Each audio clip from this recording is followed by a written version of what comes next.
बोली श्री सद्गुरुदेव महाराज की, श्री आनंद कंद भगवान की, आदि शक्ति जगत जननी श्री माता जी की, सभी दिव्य महान विभूतियों की। श्री गुरु महाराज जी के चरण सरोज की दया है जो हम और आप सब सत्संग को श्रवण कर रहे हैं और सत्संग के माध्यम से शिव गीता को श्रवण कर रहे हैं। तो आज का जो पाठ है उसको शुरू करते हैं कि पिछली बार जिसमें हमने ये सुना था कि भगवान शंकर ने ये बात बताई कि किस तरह से और एक जीव का संसार में जन्म होता है और जन्म होने के बाद किस तरह से वो अपना जीवन माया के वशीभूत होकर के व्यर्थ में ही गंवाता है। तो उससे आगे अब पढ़ते हैं कि जिसमें जब जीवन काल समाप्त होता है और लिखा है कि फिर इसके आगे मरण काल के दुख का तो कोई दृष्टांत ही नहीं है। दरिद्र आदि पीड़ा, रोग आदि पीड़ा कितनी ही प्राप्त हो उसको कुछ न गिनकर एक मरण के भय से ही सब भयभीत होते हैं। बंधुओं से घिरे हुए प्राणी को मृत्यु ले जाती है, जिस प्रकार समुद्र में प्राप्त हुए सर्प को गरुड़ ले जाता है। हे प्रिय, हा धन, हा पुत्र, इस प्रकार दारुण विलाप करते हुए उस पुरुष को मृत्यु इस प्रकार ले जाती है जैसे सर्प मेंढक को ले जाता है। तो जैसा भगवान ने वर्णन किया कि किस तरह से जन संसार में आए, जन्म हुआ, बाल्यावस्था और नादानी में बिता दी, युवावस्था आई तो धन और संसार का चिंतन हुआ और जैसे जैसे अवस्था ढलने लगती है शरीर और वृद्धावस्था को प्राप्त होता है, लेकिन फिर भी और शरीर कमजोर है और भोगों को, सुखों को भोगने के योग्य भी नहीं है, लेकिन फिर भी उसी का चिंतन मानव करता है। और इतना सब कुछ कष्ट पाने के बाद भी भगवान ये कह रहे हैं कि फिर भी उसको नाम की याद नहीं आती है। तो ऐसा मनुष्य कि जिसने जीवन और व्यर्थ ही गंवा दिया, वृद्धावस्था ने भी बहुत कुछ उसको याद दिलाए लेकिन फिर भी भगवान का नाम नहीं लिया, अब उसका मरण किस तरह से होता है वो बात यहाँ समझाई गई है।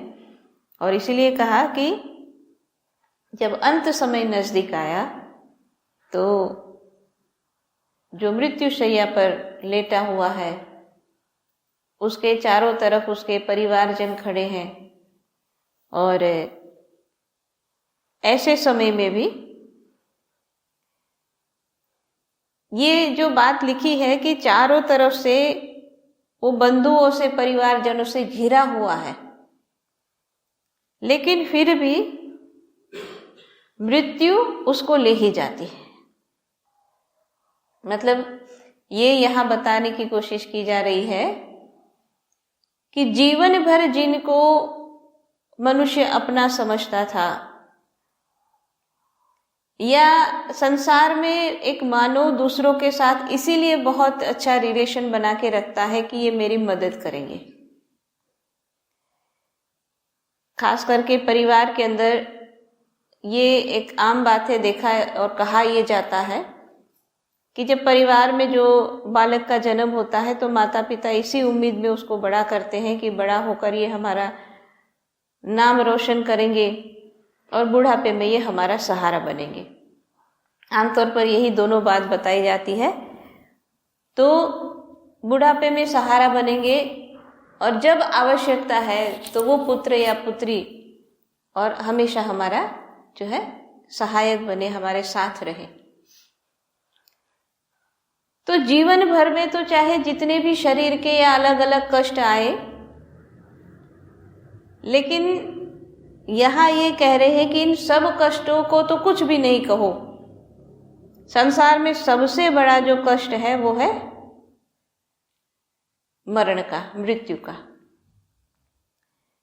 तो मनुष्य ने जो जीवन भर जो भी जमा किया, चाहे धन या कुछ भी, इस आशा से जमा किया कि मेरे परेशानी, कष्ट के, दुख के समय में ये मेरा जो है साथ देंगे या मेरे काम आएंगे।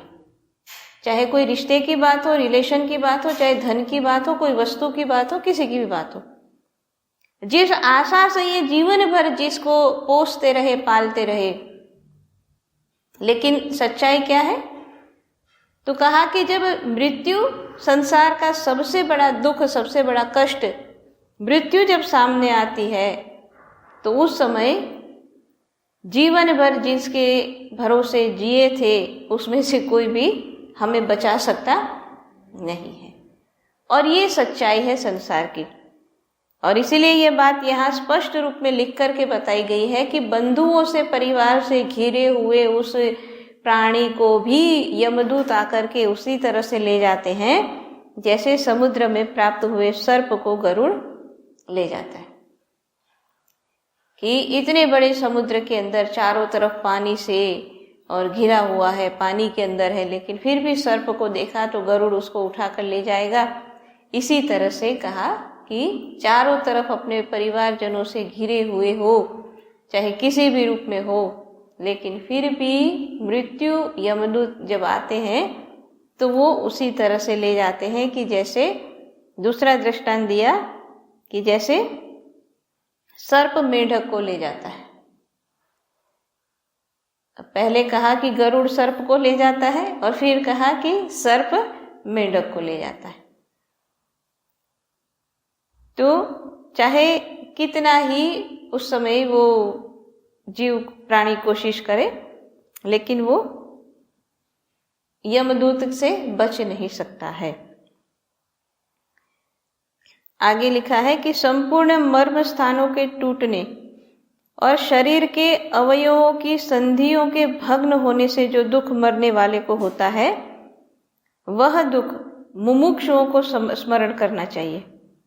इसके स्मरण करने से संसार से बैराग होकर आवागमन से छूटने के निमित्त नारायण के चरणों में ध्यान लगेगा। अब बात यह है कि ये सब जो भी है डराने वाली इस तरह की बातें क्यों लिखी जाती है, क्यों उसको बताया जाता है? तो एक ही उसके पीछे उद्देश्य जो भी इसमें कहा कि अंत समय में, जैसे कहा कि मर्म स्थानों के टूटने से और शरीर के अवयवों की संधियों के भग्न होने से, तो जिस प्रकार से कहते हैं कि कष्ट के साथ शरीर को त्याग करके एक आत्मा, एक जीव निकलता है, उस क्षण को सिर्फ अगर याद रखे तो क्या होता है? तो कहा उसको स्मरण करने से, उसी को याद रख ले अगर, और कुछ न याद रखे तो सिर्फ उसी क्षण को याद करने से भी मानव के अंदर बैराग जागृत हो जाएगा। और क्या होगा कि ऐसा बैराग जागृत हो जाएगा, और आगे लिखा है कि वो ऐसा उपाय करेगा कि फिर से संसार में आना ना पड़े। तो बैराग जागृत हो जाएगा तो क्या होगा कि जिसका मन बैराग के रंग में रंगता है, तो कहते हैं कि वो जब संसार से जाएगा तो वो इतने दुख के साथ नहीं जाएगा। क्योंकि ये जो सारा दुख कष्ट की जो सारी बात बताई जा रही है, उसके पीछे यही तो कहा ना, क्या कि वो हा धन, हा पुत्र, अपने परिवार को, धन को, अपने जो है जो भी है जमा किया, उन सबको याद करके वो दुखी होता है ना। उस समय दुख क्या है? उस समय, इस समय दुख ये नहीं है कि शरीर छूट रहा है, तो उस समय दुख ये है कि शरीर के साथ सब कुछ छूट रहा है। जो जो जमा किया, जो मेहनत की, जिसके लिए सब कुछ किया, सब कुछ छूट रहा है। उसका दुख होता है मानव को। और इसीलिए जब उस समय के दुख को याद करके और इस बात को याद करके कि भाई चाहे कोई कितनी भी कोशिश करे आखिर में छूटना ही है, तो क्यों इससे ज्यादा लगाव करें, इस बात को याद करके उसका स्मरण करते या उसको अच्छी तरह से अपने अंदर धारण कर ले, तो सबसे पहला परिवर्तन ये होता है कि जो लगाव है, जो राग है, वो राग नहीं रहेगा। और अगर राग नहीं है तो संसार से जाने में कोई कष्ट नहीं होता है।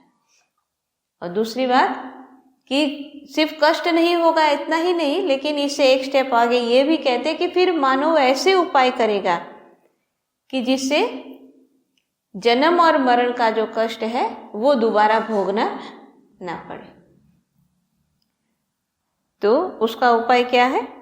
तो जो भगवान कह रहे हैं कि आवागमन से छूटने के निमित्त नारायण के चरणों में ध्यान लगेगा, यानी भगवान की याद आएगी, परमात्मा का ध्यान होने लगेगा। आगे पढ़ते हैं कि यमदूतों के दृष्टि आकर्षण करने और चेतना लुप्त हो जाने से कालपाश में बंधे हुए को कोई रक्षा नहीं कर सकता है। तब वह अज्ञान से युक्त होकर महत विषयों में, महत चित्त में प्रवेश होने से नहीं बोल पाता। और जब भार्या पुत्र आदि लोग पुकारते हैं तो उत्तर न देकर दीन नेत्रों से देखने लगता है। तब इस जीव को लोह निर्मित कालपाश से यमदूत खींचते हैं। एक ओर से बंधु बांधवों का स्नेह खींचता है, तब यह कुछ नहीं कर सकता है। मतलब कि एक तरफ तो यमदूत है जो उसको खींच रहे हैं संसार से ले जाने के लिए, और एक तरफ संसार का मोह है जो उसको खींच रहा है संसार में रहने के लिए। तो जो बात 3 श्लोक पढ़े अभी हमने, जिसमें कहा कि सबसे पहले कि उस क्षण कोई उसकी रक्षा नहीं कर सकता है संसार के लोगों में से। और होता क्या है कि जैसे जैसे और प्राण जो है, चेतना जो है जाने की तैयारी में होती है, तो धीरे धीरे धीरे समेटने लगती है, तो इंद्रियां होते हुए भी इंद्रियां काम नहीं कर पाती है। आंखें खुली होगी लेकिन उसको कुछ दिखाई नहीं देगा, देखेगा तो समझ नहीं पाएगा। कान खुले होंगे, उसको कुछ कहेंगे तो पता नहीं चलेगा। और आपने बहुत हो सकता है कभी मौका ऐसा मिला हो, तो कभी ऐसा देखा भी हो दृश्य कि जब अंत समय आता है और जिसने अपने जीवन भर और परमात्मा की याद नहीं की, उसको चाहे कितनी भी याद दिलाओ, लेकिन फिर भी मन उसमें जाता नहीं है। किसमें जाता है? देखो, ये तो हमने खुद देखा है, यही बात हम बता रहे हैं कि बच्चे चाह रहे हैं कि पिताजी को कहीं न कहीं से भगवान की याद आए, भगवान का नाम ले, है। और इसीलिए इतने बुजुर्ग हैं और कुछ नहीं कर पा रहे, बिस्तर में पड़े हैं, तो उनके बेटे ने फिर हमसे कहा, भाई जी आप आओ, हम तो कह चुके बहुत बार। तो हालांकि 2 तरह से उन्होंने कोशिश की। एक तो कहा कि हमारे घर में सत्संग करते हैं, कि कम से कम जब सत्संग होगा तो पिताजी बैठेंगे, कुछ तो उनके कान में सत्संग जाएगा। तो हमने कहा चलो, आपकी इतनी महान भावना है तो करेंगे सत्संग आपके घर में।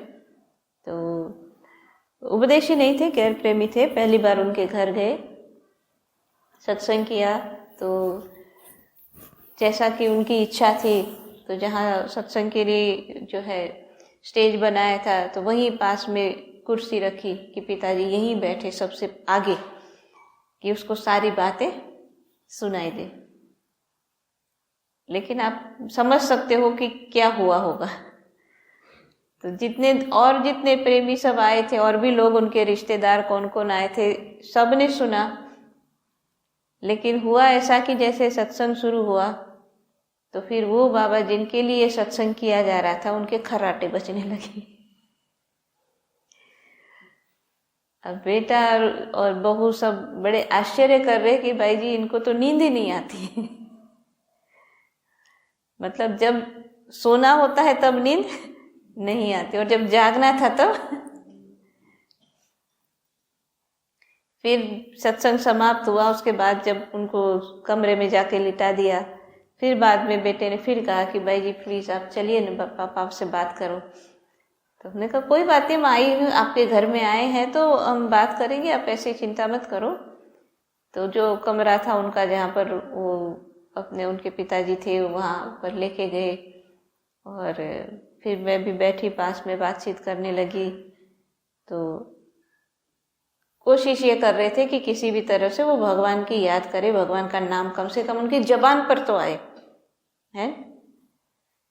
अब हम अपनी तरफ से कोशिश कर रहे हैं कि किसी भी तरह से भगवान का नाम वो ले, लेकिन हो क्या रहा है, मैं कुछ बोल रही हूँ, कुछ कह रही हूँ, रामायण की बात सुना रही हूँ, कुछ और बात सुना रही हूँ, और बोलते बोलते जब मैं थोड़ी देर रुकूंगी इस उम्मीद से कि अब कुछ ये भी मैंने जो कहा उनको बोलने के लिए ये भी बोलेंगे, नहीं होता है। हमने आंखों के सामने देखा, इतना कोशिश करिए, सब कुछ समझा रहे हैं, बोल रहे हैं, उनको नहीं जा रहा है कुछ। फिर जैसे थोड़ी देर में रुकूंगी ये देखने के लिए कि कुछ बोलते हैं, तो फिर देख के कहते हैं छोटा वाला नहीं आया अभी तक, उसको देख लेता था। और ये हकीकत है, ऐसा ही होता है। अगर जीवन भर मन को इसी में लगा के रखा है तो इस ऐसे ही भगवान कृष्ण ने गीता में नहीं कहा कि अंत काल में उसी की याद आती है जो जीवन भर किया जाता है।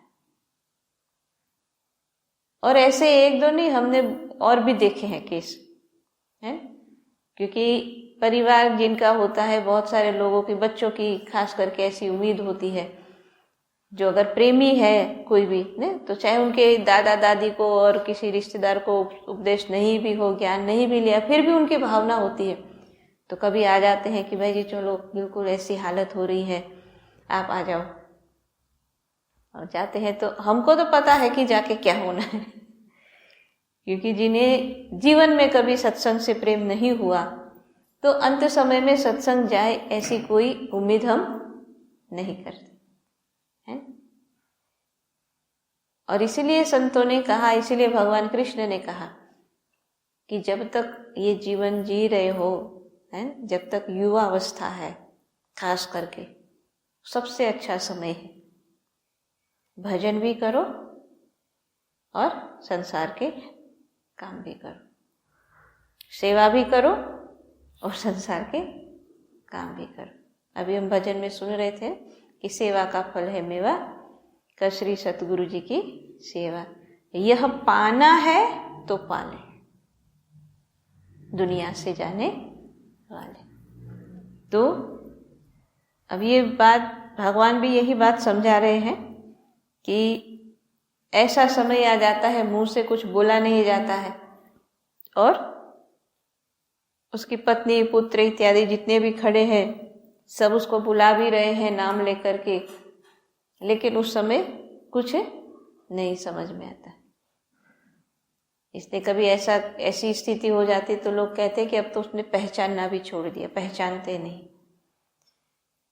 तो पहचानते नहीं ऐसा नहीं होता है, उसको तो सब कुछ दिख रही है, सारी रील चल रही है जीवन भर की, लेकिन इंद्रियां अभी काम नहीं करती, इसलिए वो बोल नहीं पाएंगे। और इसीलिए तो कहा कि मुंह से बोल करके करने वाले या इंद्रियों के माध्यम से करने वाले कोई भी रिचुअल अंत समय में काम इसलिए नहीं आता है। तो यहाँ ये बात भगवान भी इसलिए कहते हैं कि वो दीन नेत्रों से देख रहा है, मतलब आंखें खुली वो देख रहा है लेकिन बोल नहीं पाता है। और ऐसी जब अवस्था आ जाती है कि समझ में आ गया कि अब तो बोलना भी छूट गया, आंखें खुली है लेकिन कुछ समझ नहीं पा रहे हैं, इंद्रियां सारी शिथिल हो चुकी है, वही समय होता है कि जब जिसमें जैसे इसमें लिखा है कि यमदूत आते हैं और उसको उस जीव को उस शरीर से उसको खींचते हैं, उसको निकालने लगते हैं ले जाने के लिए। तो यहाँ पर क्या हो रहा है, तो दो बातें हो रही है कि एक तरफ तो यमदूत है जो उसको खींच रहे हैं कि तू चल यहाँ से, और दूसरी तरफ उस जीव का स्वयं का जो लगाव है, मोह है, वो उसको खींच रहा है कि चल संसार की तरफ। यमदूत कह रहे चलो मरना है, और मोह कह रहा है नहीं अभी जीना है। तो खींचातानी हो गई दोनों तरफ से, क्या कि एक तरफ यमदूत खींच रहे हैं और एक तरफ स्नेह मोह लगाव खींचता है। और ऐसी अवस्था में फिर क्या होता है कि जब ऐसी खींचातानी हुई कि यमदूत ले जाने को तैयार है लेकिन वो नहीं जाना चाहता है, उसी समय उसको हिचकी लगती है और जो है उसकी श्वास जो है रुकने लगती, मतलब जो ठीक से श्वास नहीं ले पाता। इसलिए ये सारी जो लक्षण दिख रहे हैं ना कि किसी को हिचकी लग जाती है, किसी के श्वास चढ़ जाते, कोई नहीं ले पाता, कोई तड़पता है। अगर आप ऐसे देखो किसी की मृत्यु तो समझ लेना कि इस समय खींचातानी अंदर चल रही है कि यमदूत कह रहे चलो और वो कह रहा है नहीं जाना है। बस वो खींचातानी में ही ये हिचकी विचकी जो लगना है वो उसी में होता है। क्योंकि अगर ऐसा ना हो तो क्या होगा कि कोई खींचातानी नहीं है, बड़ी आराम से मन नाम में श्वासों में लीन हुआ हो है। इसलिए आपने भी सुना होगा, हमने भी सुना है, देखा भी है, जो जिसने अपना जीवन गुरु महाराज जी के और चरणों की सेवा में भक्ति में लगाया है, उनका जब अंत समय आता है तो किसी को पता भी नहीं चलता है। बहुत हमने भी ऐसे बहुत लोग के सुना है, देखा भी है कि फिर जब जाते हैं तो यही कहते हैं कि पिताजी की तो रोज की आदत थी, तो 3 बजे सुबह उठ जाते थे ब्रह्म मुहूर्त में, आज भी उठे हमने देखा भाई, उठ करके वो और फ्रेश हुए और हाथ मुंह धोए और आकर के बैठे भजन में। जो रोज बैठते थे तो हमको तो यही था भजन में बैठे हैं, लेकिन फिर जब उठे नहीं तब हुआ कि आज पिताजी क्यों नहीं उठ रहे हैं, और तब गए तो पता लगा कि अब पिताजी नहीं है। तो वहां कोई हिचकी नहीं हुई क्योंकि वहां कोई खींचातानी नहीं हुई। तो यही जो बात हम सुनते हैं ना कि एक सिंहासन चढ़ चला एक बांधा जाए जंजीर। संसार में आने का सबका एक ही तरीका होता है, एक ही तरह से सब संसार में आते हैं रोते रोते। जाने के 2 तरीके होते हैं, जैसा इसमें हम पढ़ रहे हैं कि या तो यमदूत की पाश में बंद करके खींच करके जबरदस्ती जाना, और या बड़ी आराम से। कितनी आराम से कि जैसा जो रामचरितमानस में तुलसीदास जी लिखते हैं कि जैसे अगर कोई हाथी है और हाथी के और सूंड में उसके गले में अगर माला पहनाई है और अगर ये माला टूट करके गिर जाए तो हाथी को तो पता भी नहीं चलेगा है। तो जितनी आसानी से वो माला गिर गई, हाथी को पता भी नहीं लगा, उतनी आसानी से एक भक्त का, एक साधक का, एक योगी का, एक भजन करने वाले का प्राण निकल जाता है, उसके शरीर को पता भी नहीं चलता है, किसी को नहीं पता चलता। कितने लोगों से हम सुनते हैं बात कि पता ही नहीं चलेगा कि पिताजी कब चले गए, भजन में बैठे थे, बस बैठे थे, बैठे रह गए और बैठे बैठे ही चले गए, मतलब नाम में मन था। अब जिसकी आदत थी है वर्षों से, इसीलिए तो सुबह उठ के भजन में बैठते थे और आदत थी, इसीलिए तो फिर उन्होंने उसी समय में और अपना प्राण भी त्याग दिया। भजन की आदत थी इसीलिए उसी समय वो गए। तो वहां पर कोई खींचातानी नहीं है, इसलिए हिचकी नहीं लगी है, इसलिए श्वास नहीं रुक रहा है, इसलिए जो है शरीर खींच नहीं रहा है। किसी किसी का सुनते हैं ना कि एकदम शरीर खींच गया, उसका आंखें चढ़ गई। क्यों चढ़ गई आंखें? क्योंकि यमदूत खींच रहे थे। तो 2 तरीके हैं संसार से जाने के, या तो इस तरह से कष्टमय रूप में जाना और या तो सरल रूप में भजन करते हुए भगवान की याद में, गुरु महाराज की याद में, उनके चिंतन में सहज में चले जाना है। तो या तो उनकी याद में, मतलब नाम में, कितने भक्तों को हमने सुना है सुबह सुबह भजन की, जिसकी आदत थी भजन में चले गए। कितने हमने ऐसे भी सुने सेवा करते करते चले गए, सेवा ही कर रहे हैं, अभी तो सबके सामने, अभी तो यहीं पर कुछ कर रहे थे, अभी चले गए। नहीं, तो सेवा करते करते जो जाते हैं, भजन करते करते जाते हैं, तो वो अपने आप में एक जो है सही तरीका है संसार से जाने का है। तो आगे पढ़ते हैं कि संसार रूपी चक्र में आरूढ़ हुआ और यमदूतों से घिरा हुआ, काल फांस में बंधा हुआ और महादुखी होकर के मैं अब कहाँ जाऊं, इस प्रकार से वह जीव विचार करता है। क्या करूं, कहाँ जाऊं, क्या ग्रहण करूं, क्या त्याग कर दूं, इस प्रकार चिंतन करता हुआ कर्तव्यता से मूढ़ होकर शीघ्र ही फिर उसके प्राणों को यमदूत खींच लेते हैं। तो यमदूत दिख रहे हैं, अब समझ में आ रहा है कि जाना है, अब फंस गए हैं ये भी समझ में आ रहा है, लेकिन फिर भी उस बंधन में भी दुखी होकर के अब फिर भी वो सोचता है कि मैं इससे कैसे बच जाऊं, अब मैं कहाँ जाऊं, कहाँ जाऊं और क्या करूं कि जिससे यमदूत मेरे सामने ना रहे। यमदूत से बचने का उपाय ढूंढते हैं, इसलिए क्या करूं, कहाँ जाऊं, और फिर बाद में क्या ग्रहण करूं और त्याग क्या छोड़ दूं। इतनी उधेड़ बूंद उसके लग गई है, लेकिन फिर भी वो बचने वाला नहीं है। इसलिए कहते कि चाहे वो कितनी उधेड़ बुन में लगे, चाहे कितना सोचे, चिंतन करे, कुछ भी करे, लेकिन फिर भी यमदूत उसके प्राणों को खींच लेते हैं। तब मार्ग में यमदूतों से घसीटा हुआ यातना की देह में प्राप्त होकर यहाँ से जाकर जिन जिन यम यातनाओं का दुख भोगता है, उन्हें कहने में कौन समर्थ है। कि शरीर से जब निकल गए प्राण, तो अब क्योंकि निकलना भी नहीं चाहते थे, जबरदस्ती खींचा है, तो आगे भी तो घसीट के ही ले जाएंगे, अपनी मर्जी से तो वो जाना नहीं है। इसलिए कहा कि यमदूत के द्वारा घसीटा हुआ वो जा रहा है, और उस समय जो पूरा उसका मार्ग है शरीर से निकल करके और आगे का जो उसका सफर है, कहते हैं कि बहुत यातनाओं से युक्त होकर के उसको उसमें गुजरना पड़ता है। और उस समय जो उसको दुख कष्ट होता है, कहते हैं कि उसका तो कौन उसका वर्णन कर सकता है। आगे लिखते हैं कि जिस शरीर को केसर, कस्तूरी, चंदन, कपूर आदि लगाकर सदा भूषित किया था, जिसे अनेक गहनों से शोभित किया था और वस्त्रों से आच्छादित किया था, वह शरीर प्राणवायु के निकलने पर छूने के अयोग्य हो जाता है और देखने के भी अयोग्य हो जाता है। फिर इसको न रखकर घर से निकालने की बात होने लगती है। तो जिस शरीर को केसर, कस्तूरी, चंदन, कपूर आदि लगाकर सदा भूषित किया था, अब ये तो उस समय की बात है, उस समय केसर, कपूर, चंदन सब लगाते होंगे।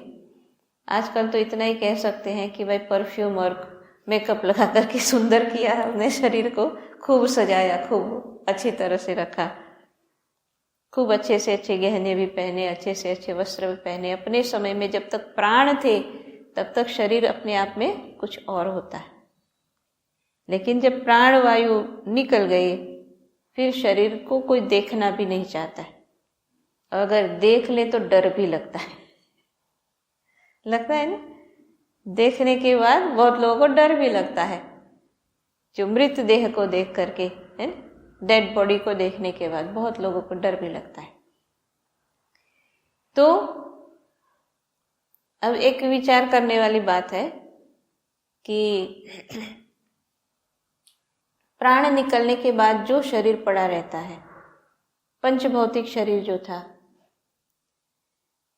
लेकिन आपने कभी इस बात के ऊपर गौर नहीं किया होगा, या किया होगा तो भी पता नहीं,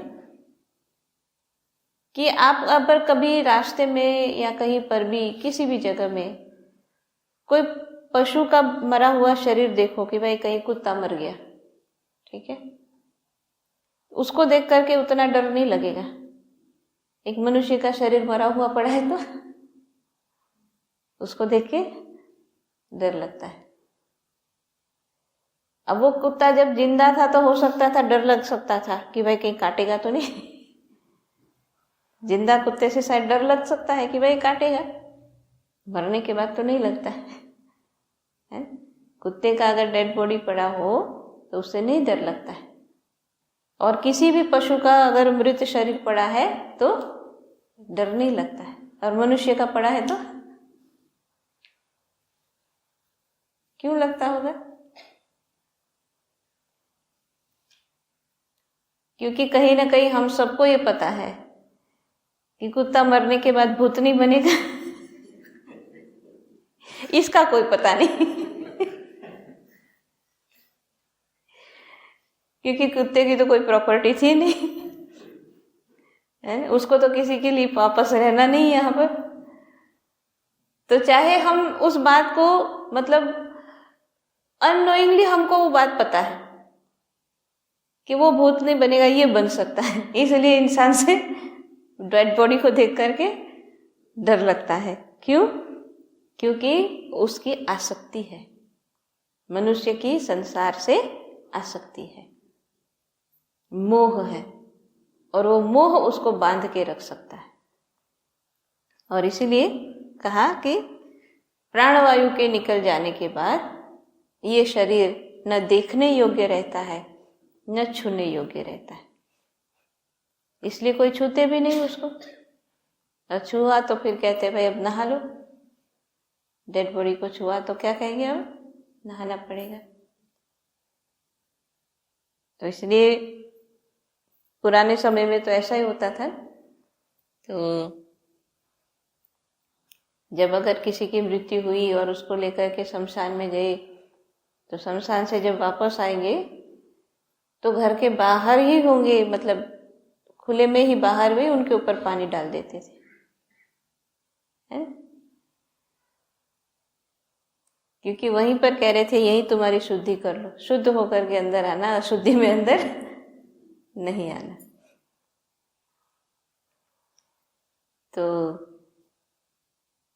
लेकिन अभी तो ऐसा नहीं होता है ना, अभी तो कोई बाहर में पानी नहीं डालता है। और दूसरी समस्या ये भी है, अब देखो जो भी अपनी आधुनिकता में हमने जो जो किया है वो कभी कभी ये बातें समझ में आती है। अभी 2-3 दिन पहले हम किसी से बात कर रहे थे तो उस समय भी हमने ये चर्चा किया था कि अभी हमारी सबकी क्या है, मकान घर बनाने की क्या हमारी व्यवस्था होती है कि हम अपने घर के अंदर भी बेडरूम के अंदर हमारा जो है बाथरूम होता है। पुराने समय में क्या करते थे, ये सब बाहर होते थे, घर के अंदर नहीं रखते थे, बाहर होते थे। नहाने के लिए जो जाना है तो बाहर होता था और बाहर ही रखते थे। तो अब लेकिन जब ये जो पेंडेमिक सिचुएशन में से सब गुजरे ना, अब किसी किसी को ये बात समझ में आ रही। हालांकि कहते हैं कि हम कहीं भी बाहर जाते आते सीधे नहा लेते हैं, अभी भी होता है ना, वायरस के डर से तो होता ही है। बहुत लोगों ने किया, अभी तक सुनाते इंडिया से तो बहुत लोग कि कहीं अगर जाना भी पड़ता है, अब जाना तो पड़ेगा ही नहीं, कुछ खरीदने के लिए किसी काम से, लेकिन आते सबसे पहले शावर बहुत जरूरी है। लेकिन फिर वो शावर के लिए क्या करेंगे, पूरे घर के अंदर से फिर अपने कमरे में, बेडरूम में, सब जगह छूते छूते छूते जाना पड़ेगा।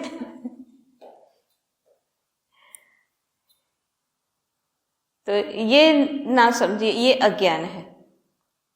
जो हमारे पूर्वजों के पास ये अज्ञान नहीं था, इसलिए वो बाहर रखते थे, है ना। बाथरूम भी बाहर बनाते थे कि भाई बाहरी गंदगी सब बाहर निकालनी चाहिए, अंदर घर के अंदर आने नहीं चाहिए। तो आगे कहते हैं कि जब इस तरह से प्राण को खींच लिए यमदूत ने, अब शरीर पड़ा है, और तब परिवार वाले कहते हैं कि अब इसको घर से निकालो। तब यह शरीर काष्ठ से जलाकर क्षण मात्र में भस्म कर दिया जाता है। और या तो श्रृंगाल गिद्ध कुत्ते या कौवे इसको खा जाते हैं। तो फिर यह करोड़ों जन्मों तक कभी दृष्टिगोचर नहीं होता है। तो प्राण निकलने के बाद तो वैसे भी कोई शरीर को रखना नहीं चाहता है, सोचते हैं जितनी जल्दी हो जाए इसका क्रियाक्रम कर लें। तो इसलिए जल्दी से या तो दो ही होता है, या तो उसको जला देते हैं, या तो फिर अगर किसी की मृत्यु इस तरह से हुई कि कोई है ही नहीं उसके आसपास जंगल में या ऐसे स्थान पर पड़ा है कि कोई जलाने के लिए नहीं है, तो क्या होता, तो कहते हैं कि जो गिद्ध है, कौवे हैं, शियार है, पशु जो है वो उसको खा लेते हैं। तो जादूगर के समान उत्पन्न जादूसरी के इस जगत में मेरी माता, मेरे पिता, मेरे गुरुजन, मेरे स्वजन, ऐसी प्रतिज्ञा करता था। जीव केवल कर्मों को ही लेकर परलोक में जाता है। जैसे मार्ग में पथिकों के विश्राम के लिए छाया का कोई वृक्ष आ जाता है, ऐसा ही यह मृत्युलोक है। जिस प्रकार पक्षी संध्या काल में वृक्ष पर आकर बसेरा लेता है, प्रातः काल उठकर एक दूसरे को छोड़कर अपने अभिलाषित देशों में चले जाते हैं, इसी प्रकार जाति अजाति के पुरुषों का समागम है। कर्म के अनुसार अपने कुटुंब आदि में जन्म लेकर स्थित होते हैं, कर्म समाप्त होते ही अपनी गति को प्राप्त हो जाते हैं। इससे मनुष्य को उचित है कि प्राणियों के समागम को पथिक समाज के समान जाने। मृत्यु के बीज से जन्म और जन्म के बीज से मृत्यु होती है, अर्थात जो उत्पन्न होता है उसका अवश्य नाश होगा और नाश हुए का अवश्य जन्म भी होगा। यह प्राणी इसी प्रकार घटी यंत्र के समान निरंतर भ्रमण करता है। हे रामचंद्र, गर्भ में वीर्य के प्राप्त होने से इस प्रकार से प्राणी का जन्म और मृत्यु होता है। यह महाव्याधि है। जीवन मरण दोनों में ही महादुख होता है। इस व्याधि को दूर करने के निमित्त मेरे सिवाय दूसरी कोई औषधि नहीं है। इसी कारण मेरा भजन करना योग्य है। तो आगे जो हमने पढ़ा पहले कि जादूगरों के माध्यम से, जैसे जादूगर होता है मैजिशियन, अब वो अपने जादू से कुछ भी दुनिया नई कड़ी कर सकता है, कुछ भी नहीं है फिर भी दिखा सकता है। इसी तरह से ये कहा संसार में माता पिता गुरु स्वजन जो भी है, लेकिन सब कुछ होने पर भी जब जीव यहाँ से जाता है तो अपने कर्मों को ही साथ लेकर के जाता है और कोई उसका साथी नहीं होता है। तो ये संसार क्या है, तो क्या कहा, दो इसके लिए और दृष्टांत के रूप में दो बातें बताई भगवान शंकर ने। तो पहला कहा कि जिस तरह से मार्ग में पथिकों के विश्राम के लिए छाया को कोई वृक्ष आ जाता है, क्योंकि पुराने समय में तो लोग ज्यादातर जो है या तो पैदल चलते थे या होते थे कोई जिसके पास रथ की या घोड़े की सवारी होती थी। लेकिन जब लंबा रास्ता तय कर रहे हैं, चलते हुए जा रहे हैं, तो उस सफर में फिर कहीं थोड़ी देर रुक भी जाते हैं। तो बैठने के लिए, रुकने के लिए, थोड़ी देर विश्राम के लिए क्या देखते थे उस समय कि भाई कोई पेड़ हो तो पेड़ की छांव में बैठे। तो जैसे थोड़ी देर पेड़ की छांव में बैठते हैं विश्राम करने के लिए, तो एक व्यक्ति आया है, आकर के बैठा है। ऐसा ही कोई दूसरा भी चलते हुए जा रहा था, उसने भी देखा पेड़ बहुत अच्छा है, वो भी आके बैठा। तो 4-5 इसी तरह के आकर के बैठे हैं। थोड़ी देर सबको आराम करना है, सबने आराम किया, एक दूसरे से बातचीत की, एक दूसरे का खाना भी खाया, जो भी किया सब कुछ हुआ, विश्राम कर लिया। फिर क्या हुआ, फिर जब जाने का समय हुआ तो सब अपने अपने रास्ते जाएंगे। फिर ये नहीं कि चलो इतनी देर से हम दोनों साथ में बैठे थे, हम एक ही साथ चले, नहीं, जो अपनी अपनी मंजिल है उसी पर वो सब चल पड़ते हैं। इसी तरह से ये जो हमारी आत्मा है ये भी अपने सफर में निकला है। उस सफर में ये जो जहां पर अभी हम हैं, इसको हम कह सकते हैं कि जैसे पेड़ की छांव में विश्राम करने के लिए वो इकट्ठे हुए, इसी तरह से इस संसार के अंदर हम सब लोग हैं जो अलग अलग रिश्ते से जुड़े, कोई माता पिता भाई बहन जो भी रिश्ते से जुड़े, यहाँ पर कुछ समय के लिए, लेकिन फिर जब यहाँ से आगे बढ़ेंगे तब कोई किसी की माता नहीं, कोई किसी का पिता नहीं, फिर अपने अपने रास्ते में सब आगे बढ़ते हैं। जिस तरह से जो दूसरा दृष्टांत दिया कि जिस प्रकार से शाम का समय जब होता है तो बहुत सारे पक्षी जो दिन भर जो है बहुत अलग अलग कहाँ घूम करके उड़ करके, जब सूरज अस्त होने का समय आता है तो पक्षी जो है पेड़ पे जा करके विश्राम करता है। तो जैसे एक पेड़ के अंदर जो है पेड़ है, उसकी बहुत सारी जो शाखाएं हैं, कई तरह के पक्षी आकर के उस शाखा पर बैठे हैं रात्रि विश्राम के लिए। रात भर सारे पक्षी उसी पेड़ में रहेंगे, लेकिन सुबह हुई तो जैसे सूर्य उदय हुआ, सुबह हुई तो पक्षी सारे जिसको जहां जाना था अपने अपने रास्ते में निकल जाते हैं। रात भर किसके साथ रहे कोई मतलब नहीं होता है। इसी तरह से कहते हैं कि इस संसार के अंदर भी और कर्मों के अनुसार अलग अलग कुटुंब में जन्म लेकर के अलग अलग जिसके साथ कर्म के साथ जुड़े थे आए, रिश्ता बना, उनके साथ रहे, लेकिन फिर ये कुछ समय के लिए रिश्ता था, कुछ समय का साथ था।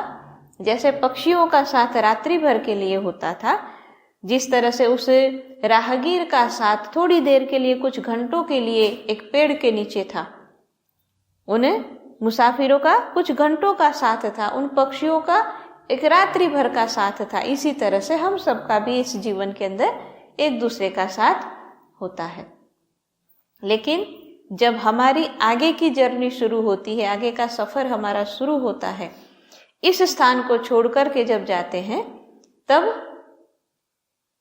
कहते हैं कि वहां कोई रिश्ता नहीं रहता है और न कोई यहाँ की कोई वस्तु भी रहती, अपने अपने कर्म मनुष्य के साथ जाते हैं।